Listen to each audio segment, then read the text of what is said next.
The target grammar for this lecture is do so. Do so is a really good grammar structure for making us sound more fluent. Let's have a look at the meaning for do so. Look at these two example sentences. The first one reads, "My friend asked me to help her move house, and I was happy to help her move house." Notice that this sentence sounds a bit repetitive because we've repeated a phrase, help her move house. We said it in the previous clause, and we said it again in the second clause. To avoid this repetition, we can simply use do so. Look at the second example. My friend asked me to help her move house, and I was happy to do so.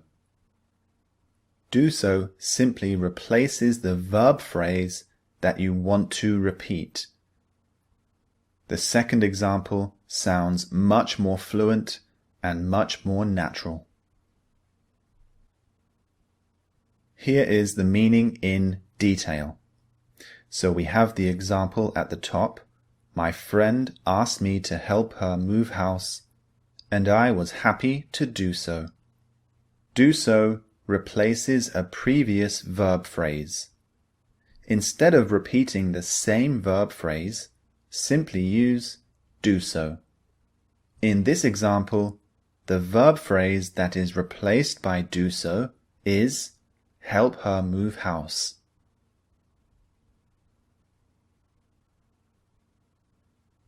Can you see how useful do so is? Instead of repeating a verb phrase, which some people do, just use do so. It makes you sound much more fluent and less repetitive, so you're not repeating the same words again. Simply use do so. It sounds much nicer and much more fluent.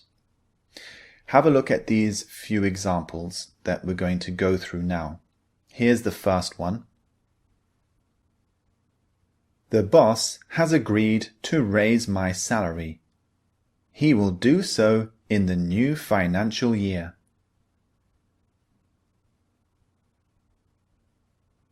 I'd like you to think about this sentence. Which phrase do you think do so is replacing in the previous sentence? Have a think. It's replacing the phrase raise my salary. Raise is the verb, and the verb phrase includes the words that follow it. So raise my salary is the verb phrase we're replacing. We could say, if we were being repetitive, the boss has agreed to raise my salary. He will raise my salary in the new financial year. But this sounds very repetitive, so instead we simply used do so to replace the verb phrase. Have a look at this longer example. Manchester United have reached the cup final again and will try to retain the cup for the third year in a row. Their chances of doing so are very high. Again, have a moment, pause the video and think which verb phrase is doing so replacing here.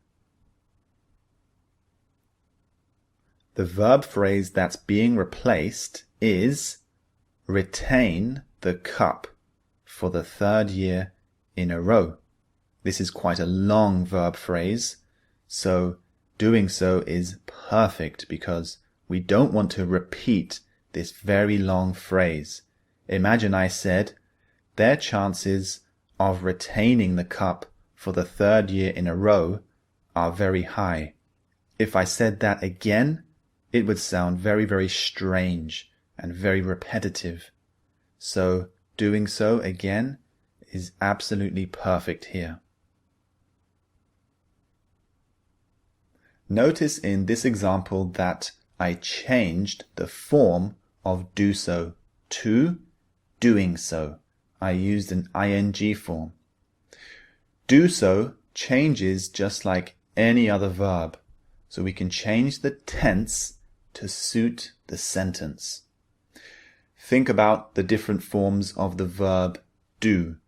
We can use did, the past tense, does, the present simple, doing, had done, etc. So we say do so, did so, doing so, and so on. We'll go through this more in the next lecture, the structure. Now look at this last example. Put your hands up, shouted the bank robber. As everyone did so, he took the bag of money and escaped. Have a think again. Which verb phrase is did so replacing?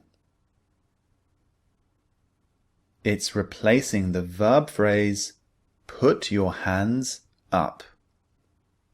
Now there is another verb phrase just after put your hands up.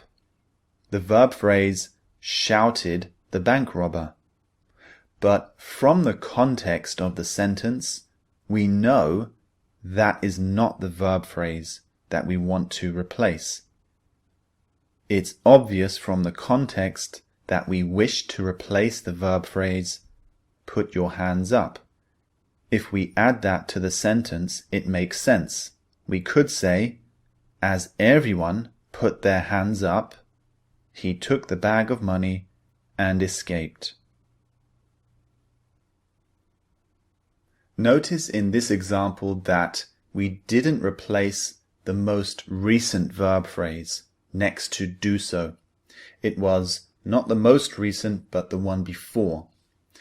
So context is important when it comes to using this grammar structure. The person, the listener or the reader, needs to understand which words you are replacing. So make sure you don't use do so to replace words that you used 5 minutes ago, because the listener will have no idea what you're replacing. It needs to be quite recent, so perhaps 2 or 3 verb phrases in the past is enough. Don't go more than that. Most commonly, we replace the most recent verb phrase used. Sometimes we can go back 2 or 3 if the context makes it clear. This is always important. Now move on to the structure lecture. See you there.